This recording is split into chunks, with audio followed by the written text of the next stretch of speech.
Hello, everybody, and welcome to this exciting and most anticipated event. And I want to take a moment to recognize and thank parents, Prima Club members, ballet enthusiasts, Point Magazine, our media partner who makes today's events possible. We are very pleased to be able to welcome all of you once again because we're all a part of this community and your passion for ballet helps us all to unite. And it is my pleasure to introduce one of the ballet icons known all around the world. She is well known portraying Clara, and she is currently taking another path in the field of medicine. Very, very interesting. But her love for ballet, of course, is something that she cannot live without. Everybody, please meet Miko Fogarty. Hi, everybody. It's Miko, and I'm so excited to talk more about injuries today. I might have given class to some of you before, but yeah, so I'm going to share some slides right now, and then we'll get started. So today we'll talk about common ballet foot and ankle exercises that you can do to make sure you don't get these injuries, because in ballet we really want to avoid injuries as much as possible, to avoid the pain but also avoid the time off that you'll be taking. So yeah, if you don't know, I was a former ballet dancer, and right now I'm in school to become a foot and ankle doctor. And so yeah, this is kind of some of the stuff that I've learned along the way. So yeah, we'll talk about common injuries. I'll talk about 3 common injuries that happen in dancers. I wish I could talk about more injuries, like all the injuries that dancers get. I wish I could just talk about them all. However, we don't have that much time today. So I'll just talk about the 3 kind of most common injuries that dancers get. And then we'll talk about recovery and treatment. So how to take care of these injuries when you get injured, like the first thing you should do. And then what's really important is prevention. So how to strengthen your muscles and how to work in class so that you don't get these injuries. And then finally, at the end, we'll have some questions. So if you have any specific questions about any certain injuries or any certain stretches, or anything during ballet class, please ask them during the questions time, okay? Okay, so the 3 common injuries that dancers get are stress fractures. They often occur in the metatarsal. Actually, I have a bone foot model here. So if you don't know, this is kind of what it looks like inside your foot. Yeah, I guess, like, does everyone have these? No, like I have one because I'm in school. But so these bones right here, these long bones in your foot are called metatarsals, and they're easily have fractures. They're like long, thin bones, so they easily get fractured and broken. I actually broke my second one here myself, and especially this pinky one, this fifth metatarsal, gets broken a lot. So we have to be careful with those. The tibia is this big bone that you have in your leg. This gets fractured sometimes. Sesamoids are like little bones underneath your the kind of this part of your big toe. You have 2 little bones that down here, which are normal. You're supposed to have these bones. However, those bones can get stress fractures. And then finally, the spine. You can sometimes get stress fractures in your back as well. So that's the first one I'll talk about. And then Achilles tendinitis is you have a big tendon back here at the back of your ankle called the Achilles tendon. And often this gets overused and injured as well and have like little tears. So I'll talk about that. And then finally, ankle sprains are also very common. It's like when you roll your ankle and the ligaments at the side of your ankles get overstretched, twisted, or a little bit torn as well. So how to avoid those and what they are is what I'm going to cover really quickly. So yeah, the first thing was stress fractures. So this is very common in dancers, I feel like, because we're constantly putting a lot of pressure on our feet and on our bones. And so the difference, though, between a stress fracture and a regular fracture is that A regular fracture happens right away. It like you fall or something happens, you get in an accident and suddenly your bone breaks. That's what a fracture is. A stress fracture happens slowly over time. So you've been jumping a lot and slowly one day you feel like a little bit of pain and then the next day it gets a little bit worse and it gets worse and worse. That's a stress fracture. That's like a tiny little crack in your bone that gets worse and worse. So yeah, they often occur in the weight-bearing bones in our foot, caused by repetitive force, such as repeatedly jumping up and down, which we do a lot in ballet. And this occurs because the muscles around that area become fatigued, which means they become a bit tired. And so the muscles kind of hold your tendons and ligaments and bones together as well. So then they break a little bit easier. So that's what a stress fracture is like. You can see a little crack in the bone right here that happens slowly. Again, that can happen in any of these metatarsals. It can happen again in this big bone or even this fibula bone right here. It can really happen anywhere. So yeah, and how you detect that is the doctor can take an X-ray, MRI, and they'll see a little crack if you feel pain. So how to avoid this or when this happens, the best thing to do is really just rest. I know us dancers, we love to just go and go and go. And we love to, be in class every day and we're trained to do that every single day. However, if you do have a stress fracture, the best thing you can do for yourself and your dance career is taking some weeks to rest, because if you continue dancing on that stress fracture, it's going to just get worse. And you actually may never be able to dance again if you keep dancing on it. If you let yourself rest, yeah, it does take a while, 6 to 8 weeks for bones to recover. However, if it does fully recover, it'll actually be stronger because the bone will kind of make more bone around that area and it'll be stronger. So that's what you want. You want a slightly stronger bone when it recovers. But if you don't let it recover and you keep dancing on it, it'll just get worse and worse.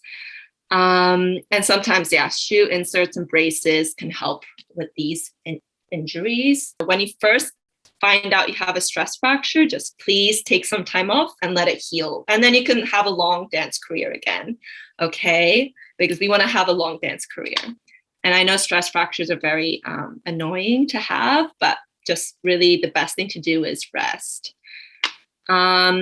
The next kind of injury I'll talk about is Achilles tendinitis, which is another kind of overuse injury. It doesn't happen again like this. It kind of happens slowly over time with a lot of repetitive strain on that Achilles tendon. This is like that big, it's like one of the biggest, it is the biggest tendon we have in our body that attach our calf muscles, or they're also called gastrocnemius, but they attach the calf muscles to our heel bone. And it helps when you walk, when you run, when you jump, when you push up onto your releve or onto point. This is the tendon that really helps you do that. And so it's a very important tendon and we use it a lot as dancers. Yeah, again, it attaches right into this midsection of that heel, kind of like this. Yeah, so a lot of dancers, I had a lot of friends as well that had Achilles tendinitis because of how much, point work we do every day and releves we do. We just use this tendon so much. So if you do end up getting some Achilles tendinitis where you have pain here, there are some exercises you can do with physical therapy that can kind of strengthen the muscles around that area. And I'll show you in the next slide, and we can practice some exercises together as well. How to make sure that it actually relieves some of that pain and makes it strong again. Again, some shoe inserts helps with that, so that you can elevate your heel, and this can relieve some strain as well on that tendon. And finally, some medication that reduces inflammation actually does help with this as well, because inflammation in our bodies whenever we get injured is something we don't really want. We want to have the least amount of swelling as we can. because swelling actually can cause even more injury. So we want to avoid that. So some medication's okay, as long as you talk to your doctor about it.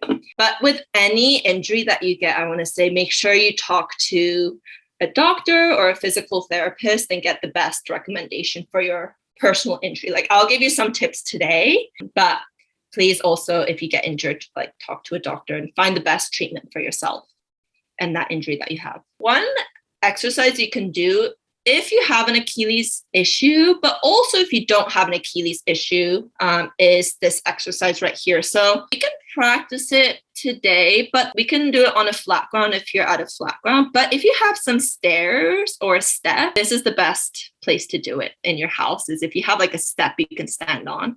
So basically what you do, you can also practice it, is go to a bar or anywhere that has a step is best. And I'll show this video really quickly. You basically stand with both feet on the step. You take one foot off. You slowly lower that heel like he's doing. And then you help get that Achilles up again. And you keep doing this motion over, and maybe like 10 times on each side if you're injured. But if you're not injured, I would say you don't need that second foot to help you get back up. You can just slowly lower your heel past the point where it goes lower than the step. And then you can press up right onto that releve again, and then go straight to flat, and then go down again and up and straight again. So I want you guys, if you have a step, I want you guys to practice this really quickly, so that and if you don't have a step, that's okay too. Just in your own time, just so you remember it, I would recommend doing this. But also, if you see a physical therapist, they can also give you great recommendations for this too. So the next injury is an ankle sprain. It's one of the most common injuries that a dancer gets. And an ankle sprain is one that happens right away. Like, you just roll your ankle and you sprain it. So it's not one of the ones that takes a long time usually. It's one that happens pretty quick. And it's like one of the most number one traumatic injuries that dancers get. So usually you roll your ankle like this outwards way, where it inverts your foot, like this usually, but sometimes you can do the opposite way and you can sprain it that way too. So yeah, this is when the ligaments on the outside of your ankle or inside of your ankle get overstretched and sometimes twist and may even tear, is what an ankle sprain is. And this usually happens because you don't land from a jump well, or you just even step on it wrong. And you guys have probably all like rolled your ankles a couple times in your lives. But when this happens, it can sprain or strain a tendon or ligament right in the sides of your ankles. When this does happen, is sadly what happens is that ligament that's attached actually becomes overstretched, and it never quite becomes as strong as it was before. So we really want to avoid ankle sprains, because once you sprain it, it kind of becomes more likely that you'll sprain again, which is not good. So we want to make sure we try not to land weird so that we don't sprain it. And it's very important to build muscle strength to prevent future injuries, which I'll go through some exercises with you all today to build up that muscle strength around that ankle. Like, you want to make sure all of the muscles around here are very strong so that you are less likely to twist your foot. And finally, RICE. I wanted to ask if anyone knows what RICE might stand for in terms of treatment. Does anyone know? You can unmute yourself if you know it. Okay, perfect. So I'll show what RICE means. RICE stands for rest, ice, compression, and elevation.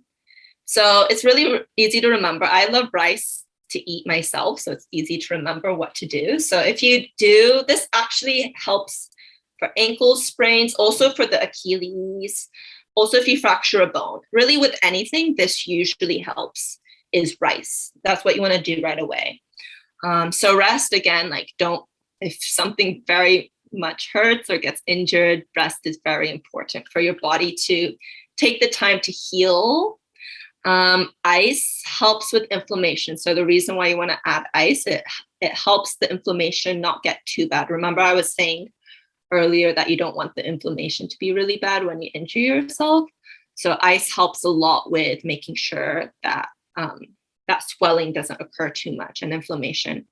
And that's the same with compression too. Compression just makes sure that the swelling doesn't get really bad, as well as elevation. If your legs are down, like all the blood and everything will go down there and make it swell even more. If the feet are elevated, it helps with inflammation as well. So all of these kind of help with inflammation and pain and kind of something good to do when you get injured. So if that ever happens in class, like you suddenly injure yourself or something happens even to a friend, this is just a good thing to remember is rice. Oh, one more thing I wanted to add is ice is great, especially the first few days of when you get injured, because the first 3 or 4 days is when the swelling occurs. However, after those 3 or 4 days, if it's a soft tissue like muscle or tendons, I would actually recommend some warmth, because warmth will help blood flow go to that area, especially for like muscles.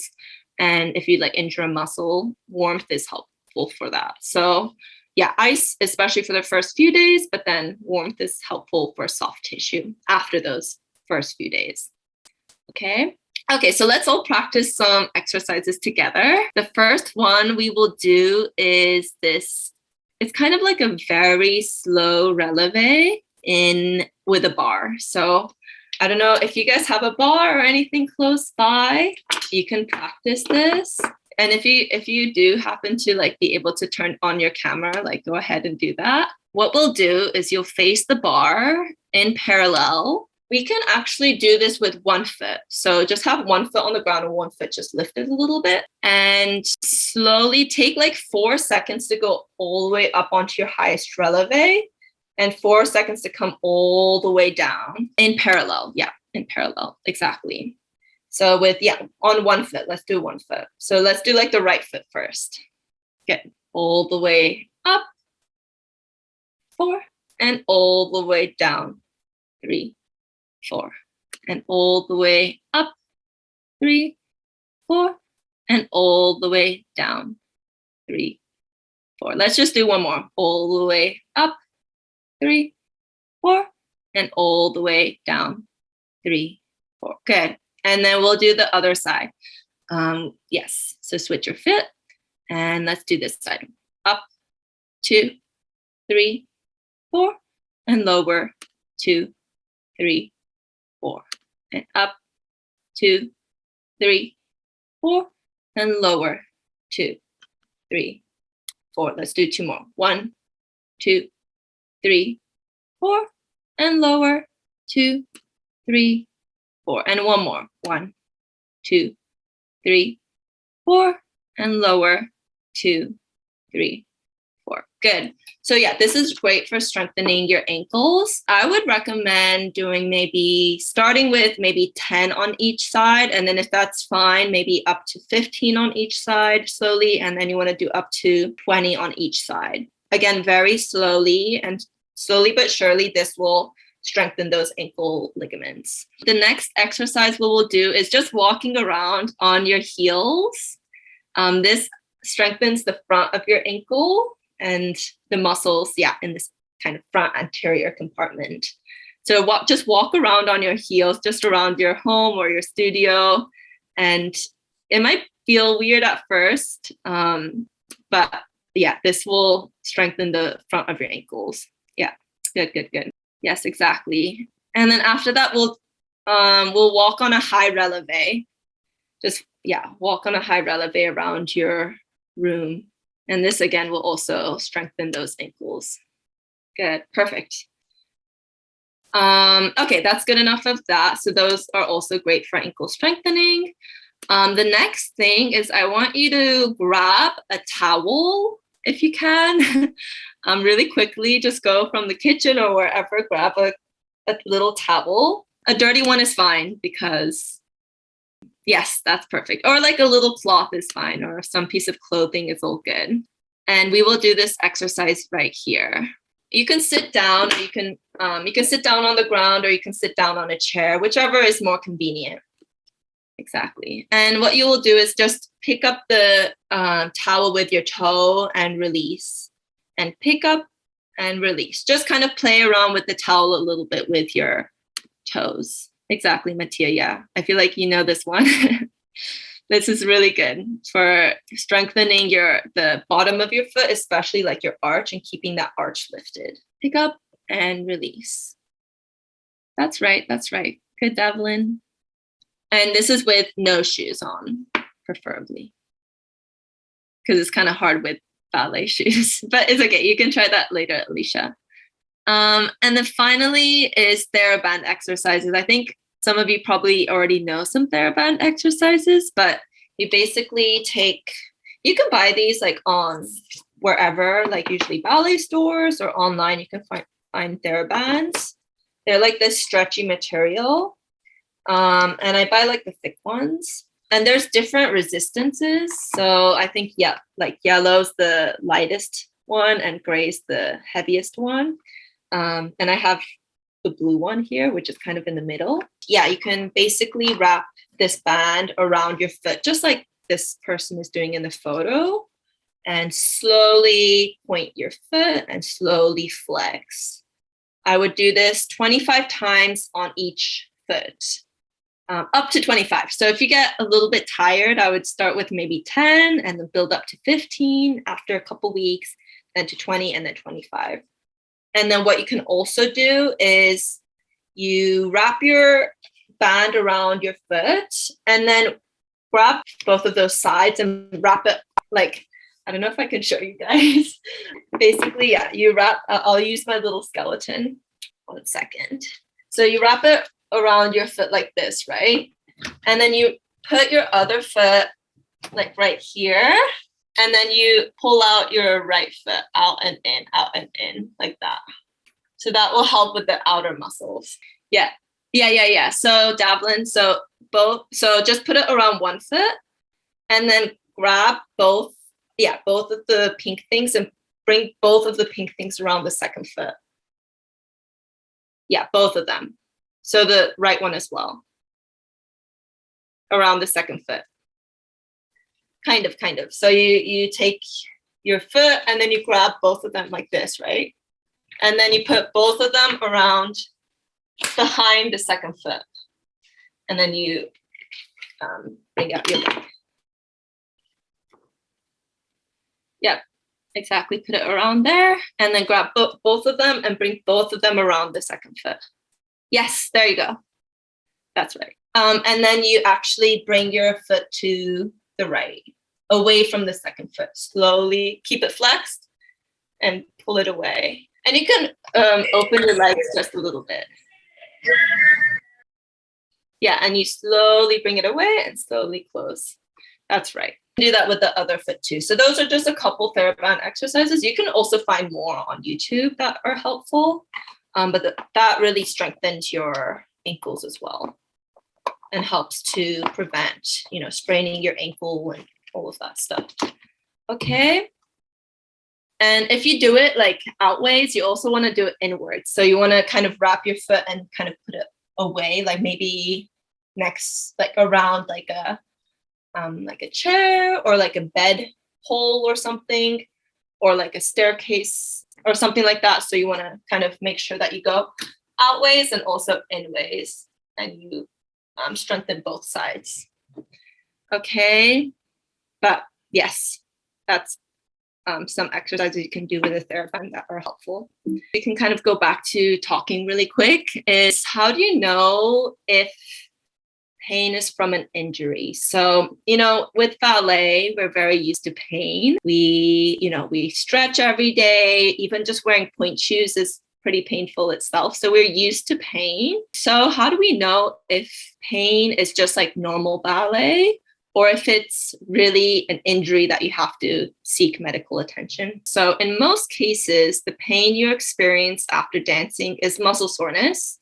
We all experience some muscle soreness that usually subsides within 24 to 48 hours. So usually, like if it's fine after 2 or 3 days, then it's not like a serious injury. And sometimes it does take a few days for muscles to get sore, which is also normal. However, if you experience the following types of pain, you may have suffered an injury, like a real injury. So if the pain wakes you up at night, that's an injury. If that pain is present at the start of an activity, for example, if you start doing releves and suddenly you feel pain in your foot or ankle, that can be injury. Pain that increases with an activity. So let's say like you start jumping and slowly but surely you feel more and more pain in that area, that could be an injury. And pain that makes you shift your weight otherwise compensate your movements, which means that if you're doing some things on the right and you do some things on the left, but suddenly it hurts on the left side versus the right side, that could also be an injury. But if you experience such pain, consult with a medical specialist, preferably a physical therapist or like a doctor, which has experience with treating dancers. This will be able to determine whether like testing is needed and will formulate an appropriate treatment plan. So like I said before, if you have pain in your foot, it's better to just like make sure you catch it early. Again, it's very important to catch it early because if you catch it early, you might be able to be better in 2 weeks. But if you keep dancing on it and it gets worse and worse and worse, it might take 8 weeks or even like months and months of recovery if you don't catch it early. So it's always good to catch your injuries early, okay? I've been injured myself a few times and it can be very sad when you're injured because you see your friends going to ballet. You can't really feel like you can do very much. However, injury is a great opportunity to stay strong and even get stronger in other parts of your body. So I definitely recommend Pilates when you're injured because you can keep your core strong. And of course, let your Pilates teacher know that you're injured so you don't do anything that might hurt that injury even further. So I did a lot of Pilates when I was personally injured when I broke my metatarsal. And when I came back to ballet, like a few months later, I felt like very strong and I felt like I could bounce back so quickly because that Pilates made me just very strong and ready to dance. And physical therapy, of course, your physical therapist will probably give you a couple exercises that I definitely would recommend. And an interesting study that came out was that, let's say you injure your right foot and you can't do anything with your right foot. But if you keep working out that left foot and keep that left foot strong, it will actually make your right foot stronger than if you had not done anything with the left foot. So keep that in mind if you get injured. Make sure you keep working out that other side because that could actually signal your brain to keep those muscles strong on the side you're injured as well. Again, keep stretching if you're injured, unless you get injured in like your hips or somewhere where it's a little bit more tough to stretch. Then don't do that. But stretching keep doing that while you're injured. And finally, swimming really helped for me because it's non-weight bearing, which means that you're not putting a lot of pressure and weight on those joints. So swimming helped me stay active and I stayed strong for sure. So swimming helped when I was injured as well. And then what to remember during ballet class. So alignment is like the biggest thing for injury prevention during ballet class. So, you may always hear your teacher say like knees over toes, like turn out from your hips, don't roll your ankles, stuff like that. And it's not only just to look pretty in ballet, like it does look very pretty when it's nice and turned out, but it's also for injury prevention. Because if your knees are coming forward in your plies, or your knees are just not aligned, your muscle memory will remember that place that's not aligned, and you could injure your ligaments in your knees or your ankles. All of this has to be aligned to not get injured. So that's really important. That's why we always say like turn out from your hips. And if you strengthen those muscles in the correct alignment, you will be less likely to get an ACL tear, which happens a lot for dancers as well. It's a little ligament in the knee that gets torn. You'll be less likely to get that if you're aligned, and everything else will also stay healthy if your alignment is good. So every time you do your plies, especially at the of class when you have the mental space to think about it. I would say really think about knees over toes each time. And again, don't roll your ankles forward, especially like in fifths. It happens a lot. In firsts, it happens a lot where you kind of want to force your turnout and your ankles end up rolling forward. So that's not good. Not because, I mean, it looks bad. It's also bad for your health because, you know, you might strain some of those tendons in there. But also, if you roll your ankles forward, actually, it gives you a flatter arch. Like when I heard that, I was like, oh my gosh, that's like horrible. Like as ballerinas, we don't necessarily want to have a flat arch, like both in ballet and out of ballet too, because having a flat arch kind of gives you more medical issues. So don't roll your ankles, okay? Because again, forcing that turnout and rolling your ankles forward gives you a flat arch. And you don't want that. You want to keep those arches lifted every time. And a neutral pelvis is something that you can learn in Pilates, which is very helpful for more of your upper body health. Today, I talked more about the lower body health, but a neutral pelvis, which means that you're not tucking with your pelvis and you're not sticking your bum out, like it's just nice and level. That can be very helpful. Again, a little bit better when you learn it with your Pilates instructor. So that is basically it for my little talk today. I hope you guys learned a little bit about injuries and how to prevent them and some exercises. Prima by StageRitual would like to give the following awards: Best Prima Club Member and Prima Ambassador of the Year, to give recognition to those members who truly excel in supporting the brand and its mission.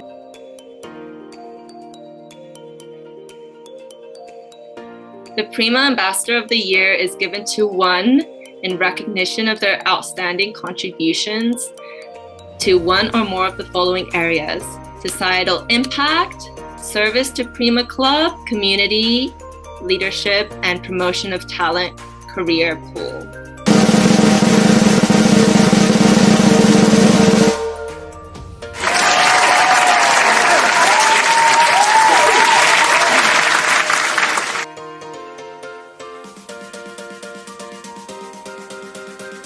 The Prima Club Member of the Year is given in recognition for outstanding and active participation to every Prima Club activities, events, or campaign efforts.